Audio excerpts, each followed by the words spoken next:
Hello and welcome to IB Philosophy Booth. I'm Jo, philosophy teacher, PhD, and general philosophy lover. Okay, so here we go. Today I'm going to talk you through paper 1A, how to extract a philosophical issue from a stimulus and write your introduction. Okay, so paper 1A, just a reminder, the question format is this. So it's the one with the stimulus. So you'll have a choice of two questions. Both of them are going to have a stimulus, which will either be a text or an image. Don't assume that there's going to be one text and one image to choose from. Sometimes there's two texts, sometimes it could be two images, okay? And you're always going to have this question. With explicit reference to the stimulus and your own knowledge, explore a philosophical issue related to the question of what it is to be human. So just to draw out this idea of philosophical issue, what's a philosophical issue, you might be wondering? I advise you to think of it as a philosophical question related to the core theme that you are going to answer in your essay. It needs to be narrow enough that you can answer it in 800 to 1100 words. And it needs to be one where you know two different philosophers' answers to that question. So if you see my other video about how to structure your essay overall, you'll know that I think you need to have philosopher A and philosopher B, and you need to evaluate which philosopher has the best answer. So when you're picking your issue, you need to pick a question where you have two philosophers that you can talk about. Okay, there's some examples of the types of questions you might ask here, and you can pause those and read those if you want. All right, so just having a look at the assessment criteria, because that's really important. What we're going to be focusing on in this video is these first two sentences. A philosophical issue raised by the stimulus is clearly and explicitly identified, and there is a well-developed explanation of how this issue relates to the stimulus. So you need to do these two things in your introduction. So I'm just going to cover the whole of introductions in this video. All right. So the first thing to note is that actually it shouldn't be too hard to do this first one. Okay. The stimuli that you find in the exam are quite broad. They're not trying to trick you. You can legitimately link quite a lot of different core theme philosophical issues to the stimulus. The harder bit is making sure you have a well-developed explanation that actually justifies that link between the issue and the stimulus. All right, let's go. So the hardest bit is explaining how the issue links to the stimulus. This is the IB definition of explain. Give a detailed account, including reasons or causes. And I've put some strategies here. I think the best way to show you, though, is through a few examples. There's not a fixed way that you have to do it. I find the effective examples that I've seen tend to contextualize part of the stimulus into a philosophical debate. So take a bit of the stimulus and explain how an assumption or viewpoint that you find in that stimulus is challenged by the philosophical issue or debate that you've selected. Or you can sort of pick out, does the issue from the stimulus, does that fall onto one side of the philosophical debate? That's another way you can contextualize it in the philosophical debate. Or is there a tension in the stimulus that reflects a tension in your philosophical issue? Okay, here is a template for how you can write your introduction with some sentence starters, sequin. Okay, so that's just there. This whole document, by the way, is available as a download just underneath the video, so click on that, and you can have these writing frames to write your introduction. And we're just going to go through some examples. Okay, so example one, this is an excerpt from the UN Declaration of Human Rights, and you'll see that if you look at this, there's a few different ways you could go with this. Okay, so you could pick on, okay, look, it says that there's liberty here. A whole part of the core theme is about freedom and determinism. You could link to, okay, so the UN Declaration asserts that we all have a right to liberty, but what if there is actually no such thing as free will? What does that mean? How can we understand that in the context of the UN Declaration? You could have a look here, a right to education at the elementary level. You might think there's some kind of level at which this has a cultural bias, like the UN Declaration is known to have a bit of cultural bias, which has improved.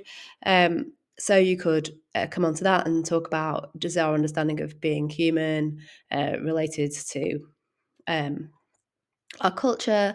Is our identity related to our culture, or is it something more universal? You could go in that direction, but I've chosen to go onto the idea of equality.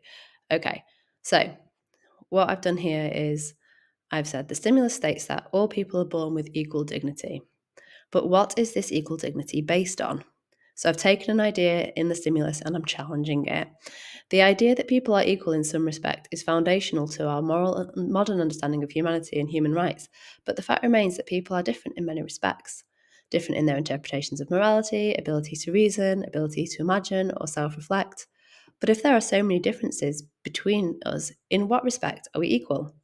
This therefore raises the philosophical issue of how we should understand the idea found in the stimulus that people are born with equal dignity. This essay explores this question by contrasting the Kantian view that human equality is bestowed upon us by virtue of our rational capacities with Peter Singer's view that we should understand the idea of equality as a normative claim or an ideal. Following Peter Singer, I will argue that this claim is best understood as an ideal, the alternative, la la la. Okay, so what we can see, what we want to ask is, have I clearly and explicitly identified an issue? Yes. Okay, I've even, I've used the language, this issue, philosophical issue, I've highlighted it.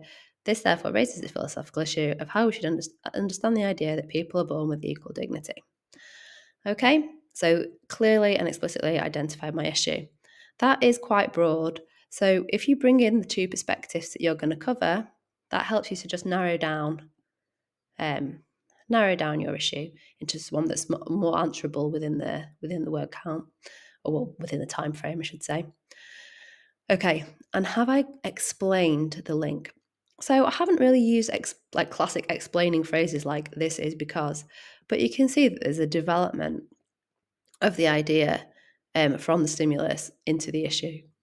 Okay, so I've got a good couple of sentences there, 2 or 3 sentences there, linking and developing. You can see there's a couple of stages to my thinking there, linking and developing the issue and the stimulus. Okay, so I'm going to have a look at another example.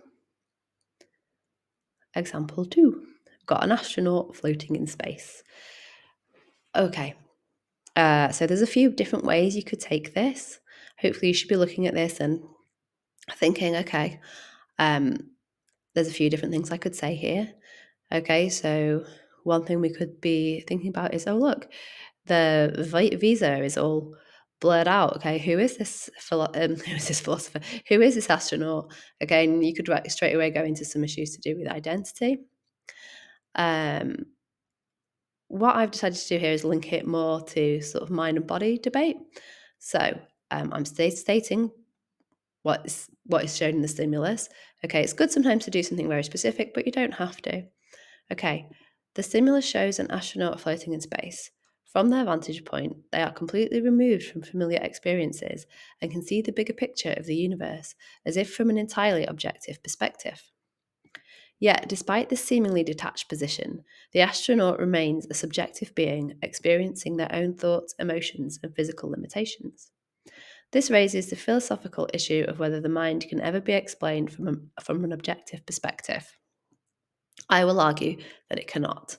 Although this is controversial from a scientific perspective, I will argue that purely materialist conceptions of the mind must be abandoned as they cannot explain the phenomenon of consciousness, how we actually experience the world. I will explore this issue by contrasting the arguments of Patricia Churchland and David Chalmers. So, I have explicitly identified my issue. And I have got a few sentences here linking my issue and my stimulus. And I have also sort of narrowed it down by saying which perspectives I'm going to look at it through. And something else that I've done, which I didn't mention in the last one, is I have stated my viewpoint. Okay, so I think it's really important to state your answer to the question in the introduction. And that is not to do with this part of the assessment criteria, but it's to do with this part here. So the response argues to a reasoned and clearly stated conclusion that's consistent with the arguments present. I think that means that you should state your answer in the introduction, because if you do that, it's going to give you a much clearer picture of where you're going through your essay and help you to achieve this part of the assessment criteria. Okay, so back to that example there. And I have one more example on here, but I'll leave you to read that in your own time. You can also download it and read it there. All right, I hope that's helpful. See you next time.